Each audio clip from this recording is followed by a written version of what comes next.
Let's take a look at how you can leverage your docker-compose YAML file to create an environment in Bunnyshell very quickly. So I have an environment created here. It's an empty environment, and I'm going to get started with a Docker Compose. I'm going to select the Git integration, which I previously connected. I'm going to select repository, the branch, and the path where the Docker Compose is located. And once I click continue, Bunnyshell has analyzed my Docker Compose and has identified these three services: the backend, the database, and the front end, along with their ports.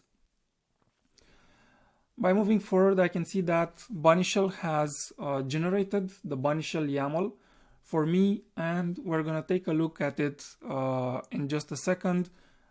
Right now, the environment has basically created these components for me, and let's take a look at how they're specified. So we have some Git information for each of the components, and we have a Docker Compose property which underneath holds Docker Compose compatible syntax. So everything that's here is 100% Docker Compose syntax.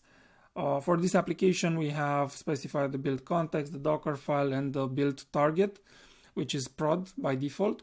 As a short parenthesis, this will not bundle in development dependencies like debugging tools, for example, and it will also disable caching.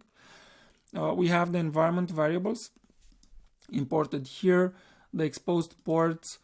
Another property which the Bunnyshell syntax created is the hosts. This ultimately exposes hosts into the Kubernetes ingress. So these are the public hosts exposed by the backend application, right? We also have the database, also with the Git information, some Docker Compose properties, and we can see that it has also a volume attached, volume which is defined as a top level property, very similar to Docker Compose. The front-end application is very similar to the back-end one, except it also contains some build arguments, but it also exposes a host.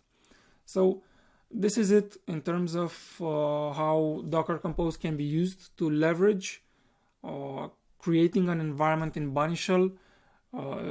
Really easy in an effortless way. And what's left for me to do is just deploy this environment. I'm going to select the cluster and hit deploy, and in a couple of minutes the environment will have its images built and it will be deployed and running.